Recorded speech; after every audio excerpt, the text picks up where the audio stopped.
Terrassi ehitus on selline teema, mis on praktiliselt igal kevadel asjakohane, sest ma usun, et igal kevadel on nurgakivi vaatajate seas inimesi, kes plaanivad nüüd just ja sel suvel kevadel endale uue terrassi ehitada.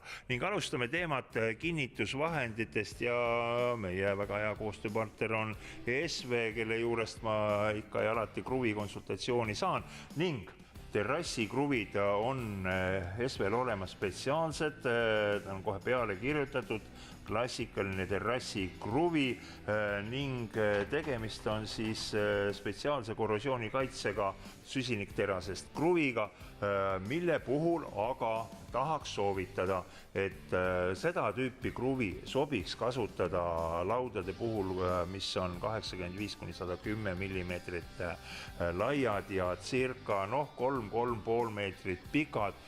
Kui teil on terrass suurem, terrassilaud on pikem, siis võtke juba roostevaba kruvi. Tavalise immutatud puidu puhul sobib kasutada siis terrassikruvi, mille keskkonnaklass on A2.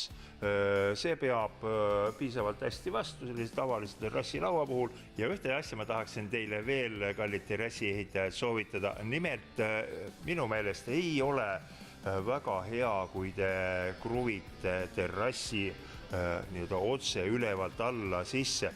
Veel vähem on hea see, kui te teete selle kruvimise selliselt, et kruvi pea läheb sügavalt puidu sisse ja sinna jääb selline auk, kuhu hakkab siis vett kogunema. See teeb juba puidule liiga, olgu ta siis immutatud või immutamata puit. Seepärast on väga hea mõte, kui see kinnituskoht oleks peidetud ja SVL on siin olemas sellised väga head rakised, millega siis terrassilauda paigaldada ja see paigaldus käib niimoodi, et kruvi suunatakse terrassilaua nagu serva pealt sisse, pealmine pind jääb nii-öelda kinnitusvabaks ja sellele süsteemile on olemas ka spetsiaalsed kinnituskruvid, näete, nad on sellise imeväikse peaga ja nende klass on siis taas A4, see tähendab, et nad on sellised head, elastsed ja tugevad kinnituskruvid. Ja kui SV esinduskauplus on suunatud lepingulistele klientidele, siis siin Puumarketis on SV need samad tooted on olemas, nii et ärge kartke, ilma te ei jää. Aga enne kui me lauamaterjali poole suundume, siis vaatame, millele asetada terrassi. Ja näete, siin on olemas üks süsteem, selline taldrek, mis pannakse siis terrassi tala alla postiga kohakuti või siis posti peale ja selle kõrgust on võimalik reguleerida ja me saame väga täpselt terrassi reguleeritud. Üks asi on veel, mis ma leidsin siit Puumarketi stendidest ja mis puudutab terrasse, siis siin on, näete nüüd sellised klambrid, mis keeratakse terrassi lauale alla.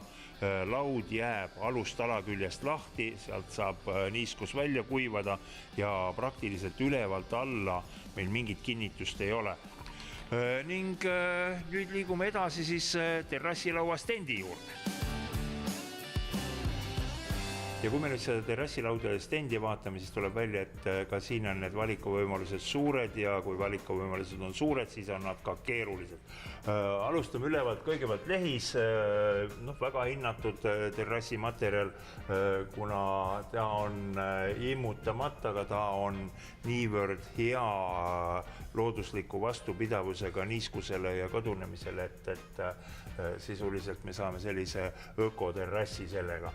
Ja kui te vaatate siin stendi peal neid materjale, siis alati vaadake ka otsa pealt külge, missugune on ta tagumine külg.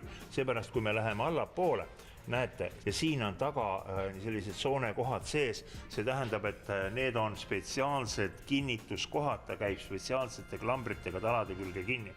Liigume ülesse, termomänd, aga juba siis kas pealt või külje pealt kruvidega. See on nüüd selline huvitav terrassilaud, selle kohta öeldakse, et need on kahepoolsed pruunid lauad, nendel on ühe külje peal nagu üks muster, teise külje peal teine muster, sisuliselt see on lahendus siis sellele probleemile, mis on minu meelest nii vana kui terrassi ehitus on, et kumba pidi on õigesti panna terrassilaud, kas sooned üleval või sooned all. Ja kui nüüd tõepoolest ei taha, et teie terrass on ehitatud ehedast puitmaterjalist, siis on võimalik ka osta endale puitkomposiitmaterjal ja sellest terrass teha. Ja nii nagu näete, on valik üsna suur, siin on erinevad paksused, mõnes mõttes ka erinevad profiilid ja vähemalt nendel puitkomposiitlaudadel, mis siin stendi peal väljas on mõeldud, et nendele kõigile tehakse selline külje pealt kinnitus, klambriga kinnitus. Tegelikult, kuna komposiitmaterjalid kipuvad olema natukene liikuvamad kui tavapuit, siis nad vajavad sellist liikumisvõimelist ühendust. Ja teema lõpetuseks tahaksin öelda, et ka terrassi ehitus on omaette tarkus ja teadus, nii et päris uisapäisa ärge toimetega.